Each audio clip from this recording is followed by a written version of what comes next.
Sarah Mitchell stood outside the elegant riverside restaurant, her hands trembling slightly as she smoothed down her cream-colored dress. At 52, she'd learned that life rarely went according to plan, but tonight felt particularly daunting. Inside, her younger sister's engagement party was in full swing, and Sarah knew the questions would come. They always did. "Still single, Sarah? Haven't found anyone special yet?" The well-meaning curiosity that somehow made her feel smaller each time. She took a deep breath, watching the city lights dance on the water, when a gentle voice beside her said, "Excuse me, are you all right?" Sarah turned to find a distinguished man in his mid-50s, dark hair touched with silver at the temples, wearing an impeccably tailored gray suit. His blue eyes held genuine concern, not pity. Something about his kind expression made her honest. "I'm about to face a room full of family who think my life is incomplete because I'm not married," she said, surprised at her own candor. Then, before she could stop herself, she added with a nervous laugh, "I don't suppose you'd consider pretending to be my date for an hour? I know that sounds absolutely ridiculous." The man smiled warmly. "Actually, I'm James Harrison. I was supposed to meet a business associate here, but he just canceled. And honestly, spending an evening helping someone feel less alone sounds much more worthwhile than discussing profit margins." He offered his arm. "Shall we?" As they entered the restaurant, Sarah felt the weight lift from her shoulders. James moved through the room with quiet confidence, his hand resting gently at the small of her back. He had the bearing of someone successful, she noticed, the understated watch on his wrist, the way the staff seemed to recognize him with respectful nods. "Sarah!" Her sister Emma rushed over, eyes widening at James. "You didn't mention you were bringing someone." "This is James," Sarah said, feeling a blush rise to her cheeks. "James, my sister Emma, the bride-to-be." Throughout the evening, James was remarkable. He listened intently to her uncle's long stories about fishing, complimented her mother's dress with genuine warmth, and when Sarah's aunt asked what he did for a living, he simply said, "I run a small company downtown," with the kind of humble understatement that made Sarah curious. During dinner, he leaned close and whispered, "You have a wonderful family. They clearly love you very much."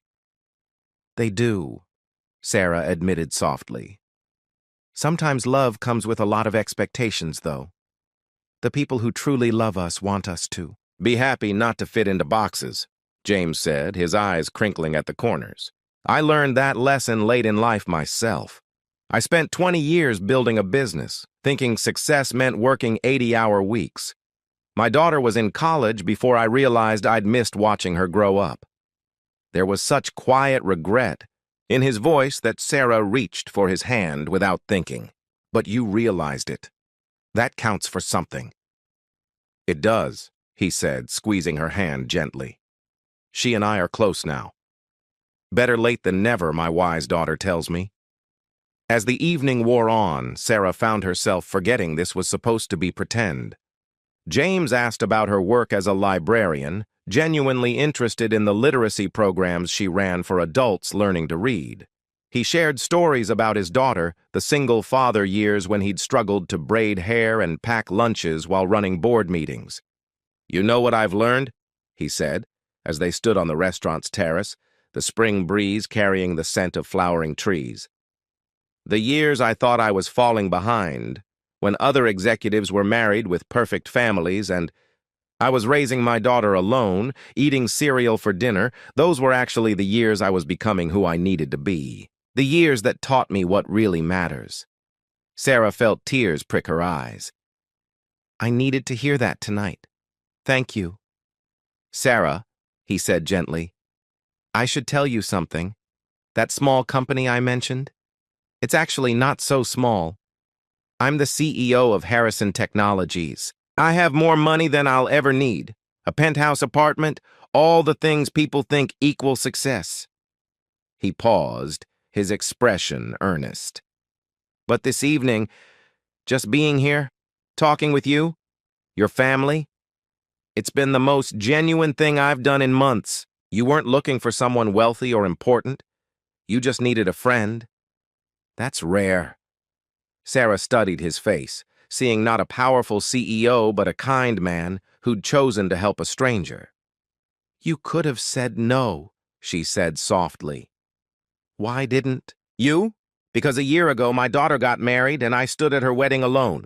And someone, a complete stranger actually, saw me looking lost and invited me to sit with their family during the reception. That small kindness meant more than they knew. He smiled. I figured it was my turn to pass it along. They stood together, in comfortable silence, watching the river flow past, carrying with it all the days that had come before and all the possibilities yet to come. James, Sarah said finally, would you like to have coffee sometime? Not as my pretend date, but as my real friend? His face lit up with genuine joy. I would like that very much, Sarah. Very much indeed. As they exchanged phone numbers, Sarah's sister appeared at the terrace door, her eyes shining with happiness. Sarah, we're about to cut the cake. Will you and James join us? Walking back inside together, Sarah realized something had shifted. She wasn't incomplete. She never had been. She was simply living her own story at her own pace, and maybe, just maybe, this unexpected evening was the start of a beautiful new chapter written not from loneliness, but from authentic connection. Sometimes the kindest thing we can do is simply show up for each other, Sarah thought, glancing at James as he held the door for her with that gentle smile.